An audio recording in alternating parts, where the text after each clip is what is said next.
May I share with you our definition of abundance if you haven't heard it? Sure. Thank you, yes. The ability to do what you need to do when you need to do it. Notice I didn't say want. Okay. Want can sometimes align with what you truly need. But very often in your society, because of belief systems you hold on to that you may not even be aware of, wants may often have nothing to do with what you actually need. They can turn into insistences. If I don't experience this, something has gone wrong. That's a definition. It's not a fact. It's a belief.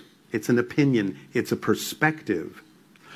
Why would you assume that where you are now is not perfectly where you need to be?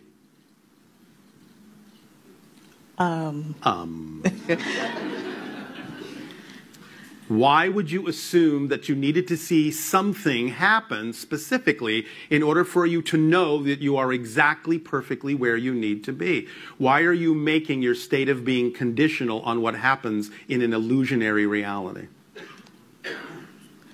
Okay.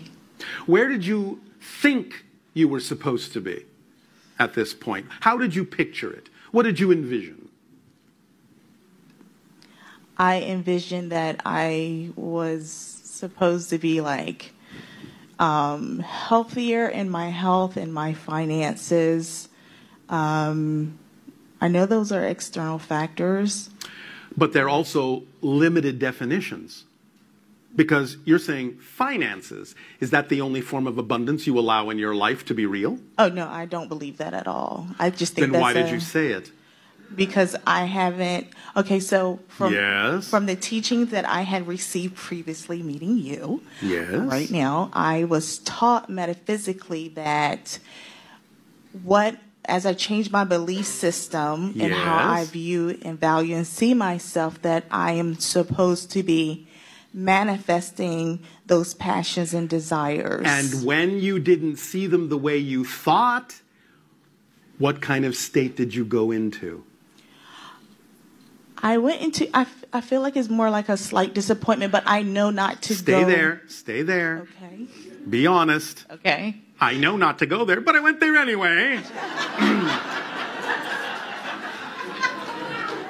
And what does that mean? That was your reaction to what you thought should be happening that wasn't?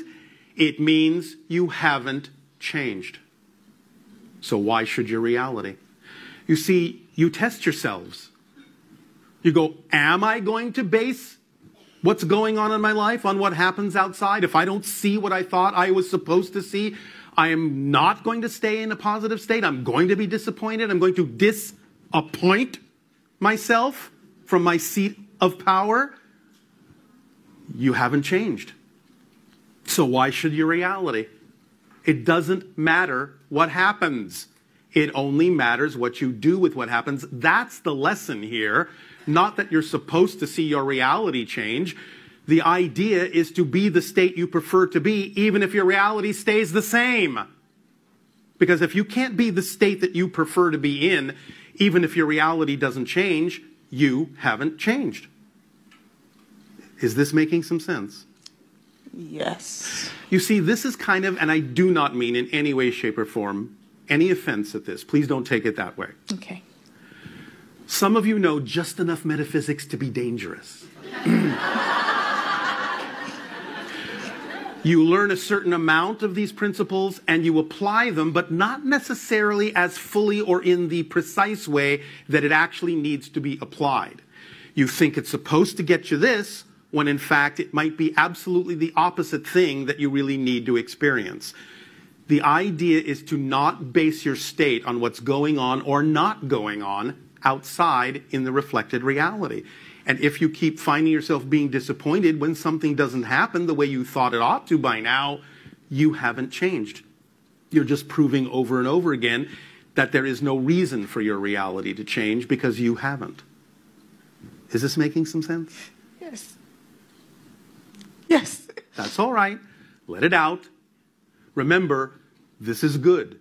This emotional response is positive. Why? Because when you hold on to negative beliefs, you have to create a chemical component in your body to match the belief on a physical level. When you're finally letting go of limiting negative beliefs, you have to wash those chemical constituents out of your body. How do you do it? Tears. They're tears of relief, tears of release, tears of joy.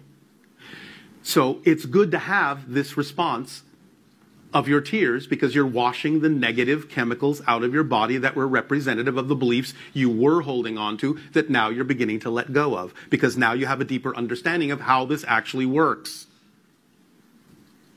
It's all right to go through life. It's all right to go through life being happy even if what you assumed would happen hasn't happened. It's all right to choose to be happy no matter what. It's okay. It's okay as a choice. Yes? Yes. Yes, it is. Now, remember, you can use visualization all you want. It's a beautiful tool. It is. But you have to understand what visualization is actually for.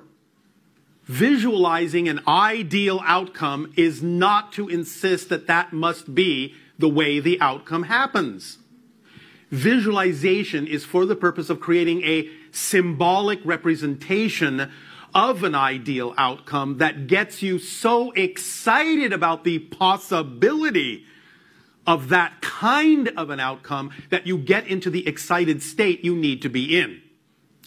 Then once you're in the excited state, you drop the picture utterly so that your higher mind can bring you what it really needs to bring you, because you don't know on the physical level if the picture you have in your physical mind is actually the ideal outcome.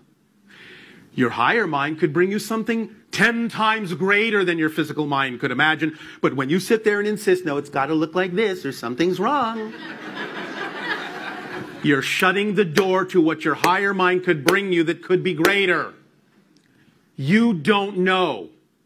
You have to get your physical mind used to the understanding that you don't know what the ideal outcome for you actually is. Sometimes, yes, it might match your vision, might be very close, might even be identical sometimes, but you don't know that that's what it needs to be.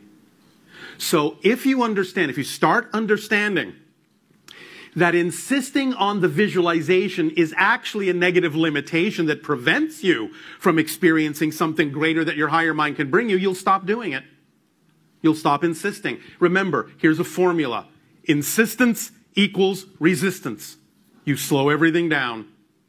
You block the doorways through which things could be coming to you because you're getting in your own way with your assumptions about the way things are supposed to be. There is no supposed to. Let it be what it is. Everything that comes to you, whatever it is that's coming to you, is exactly perfect for what it is. Use it. Stay in the positive state and use it. It wouldn't be there if there wasn't a reason for it. You need to trust the way reality works. You need to trust the mechanism. You need to trust the structure. Just go with the flow. Relax. Because if you know that no matter what happens, it's always going to benefit you, what do you care what happens? That's power. That's power. It doesn't matter what happens. It doesn't matter how things look. It doesn't matter what doesn't happen. It will always benefit me. That's power. That's a position of power. That's self-empowerment. Stay there. Don't leave it. Okay. Unless, of course, you like to suffer. I won't stop you if that's your passion.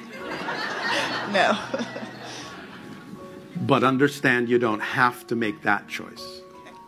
Is this helping? Very much so, thank you.